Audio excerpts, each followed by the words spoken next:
Cauliflower ഇന്ന് വിളവെടുക്കണേട്ടാ. ക്യാബേജും കോളിഫ്ലവറും കൃഷി ചെയ്യാൻ പോവാണ്. വിത്ത് കുത്തി 1 മാസം കഴിഞ്ഞുള്ള സ്റ്റേയാണേ. ഗ്രോ ബാഗിൽ നടാൻ പോകണേ. 2 ആഴ്ച കഴിഞ്ഞുള്ള സ്റ്റേജ് ഇതാണേട്ടാ. എല്ലാം അടിപൊളിയായിട്ട് വളർന്ന് ഇപ്പം 4 പരുവത്തിലേക്ക് വന്നു കഴിഞ്ഞ് ഇപ്പം നമ്മൾ റോക്ക് ഫോസ്ഫേറ്റ് ചേർത്ത് കൊടുക്കണേ. ഓരോ കൈ എന്ന രീതിയിലാണ് ചേർത്ത് കൊടുക്കുന്നത്. ഇതാകുമ്പോൾ നല്ല തണവും നിൽക്കും, നല്ല വളവുമാണ്. നമ്മുടെ മണ്ണ് ലൂസാണല്ലോ. Passion fruit നട്ടിട്ടുണ്ടായിരുന്നു. അപ്പോൾ അതിൻ്റെ ചോരപ്പ് കാരണം സംഭവിച്ച് കാണിച്ചു തരാം. ദേ വളർച്ച നോക്കിയേ. ഈ ഏരിയയിലൊക്കെ വളർച്ച തീരെ കുറവാണ്. ദേ ഈ ഏരിയ നോക്കിയേ, എല്ലാം ഒരേ ദിവസം വെച്ചാണ്. ഇപ്പോൾ 45 ദിവസം കഴിഞ്ഞ സ്റ്റേജാണ്. ഇപ്പോൾ പച്ചക്കറിക്ക് വെയിൽ ഏറ്റവും ഇമ്പോർട്ടൻ്റ് ആണ്. അതോടൊപ്പം തന്നെ നല്ല തണുപ്പും വേണം. ഡിസംബർ ജനുവരി മാസമൊക്കെയാണ് ഏറ്റവും അനുകൂലമായിട്ട് ഇപ്പോൾ കേരളത്തിൽ കൃഷി ചെയ്യാൻ പറ്റിയ ടൈം കേട്ടത്. ഇപ്പോൾ നോക്കിയാൽ നന്നായിട്ട് വളർന്നു തുടങ്ങി. പിന്നെ ക്യാബേജ് ആണെങ്കിൽ ഇല കൂടി തുടങ്ങി. ഇനിയിപ്പോൾ കൃത്യം 1 മാസം കൊണ്ട് തന്നെ വിളവെടുക്കാനായിട്ട് പറ്റും. കണ്ടോ ഈ സൈഡ് ഫുള്ള് ലൈറ്റ് കുറവായിരുന്നു കേട്ടോ. അപ്പോൾ അതിൻ്റെ വളർച്ച വ്യത്യാസം കാണുമ്പോൾ തന്നെ നമുക്ക് മനസ്സിലാവും. അതല്ല ഈയുടെ ചെടിക്കൊരു ചെറിയ വാട്ടവും സംഭവിച്ചിട്ടുണ്ട്. ഇത് കണ്ടത് എന്താണെന്ന് അറിയാൻ പറ്റത്. വേരിലൂടെ വന്ന അസ് കാണും. ഒന്ന് പൊക്കി നോക്കാം.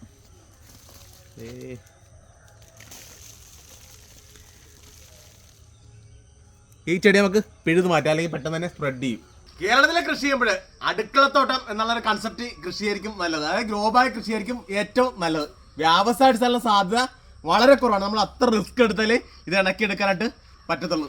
വട്ടവട മൂന്നാർക്ക് സ്ഥലങ്ങളിലൊക്കെ അടിപൊളിയായിട്ട് കൃഷി ചെയ്യാനും പറ്റും. അവിടുത്തെ ക്ലൈമറ്റ് അനുകൂലമാണ്. നമ്മൾ ക്ലൈമറ്റ് അനുകൂലമാക്കി എടുത്തുകൊണ്ട് ഐസ് വാട്ടറൊക്കെ ഉപയോഗിച്ചാണ് നമ്മൾ ഇതിനൊക്കെ ഈ പരുവത്തിലേക്ക് ഡെവലപ്പ് ചെയ്ത് കൊണ്ടുവന്നിരിക്കുന്നത്. ക്ലൈമറ്റ് മാറിയാണെങ്കിൽ ഉണ്ടാകത്തുമില്ല, ഇതിലൊക്കെ ഫ്ലവർ ചെയ്യാതൊക്കെ പോവുകയും ചെയ്യും. അപ്പോൾ അതാണ് എൻ്റെ റിസ്ക്.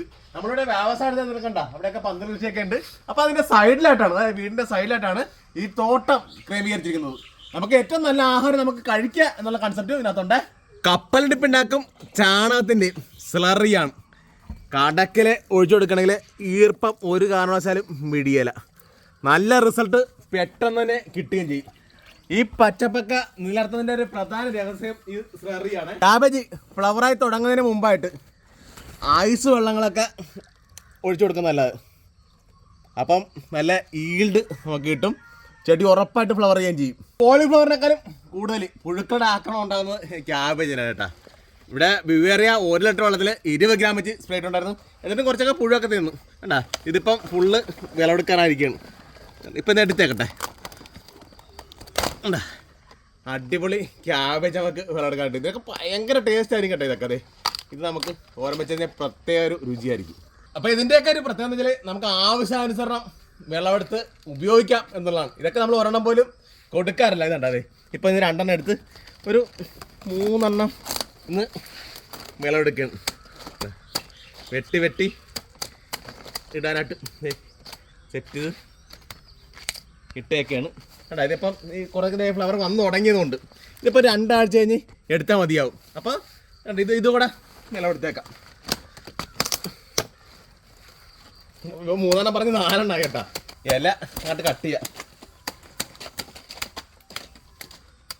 ഇതിൻ്റെയൊക്കെ സെറ്റപ്പ് ഒന്നുമില്ലേ, സ്മെല്ല് അടിപൊളിയാണ് കേട്ടോ. ഈ പുറത്തുനിന്നൊക്കെ വരുന്നത് ഇത്ര ഒരു ഇത് കിട്ടാറില്ല. അപ്പോൾ ഇന്ന് 4 അടിപൊളിയായിട്ട് വിളവെടുത്തിരിക്കുകയാണ്. അപ്പോൾ ഇതൊക്കെയാണ് ഇവിടെ വിളിച്ചത്. അപ്പോൾ മറ്റൊരു കണ്ടല്ലോ. ബൈ.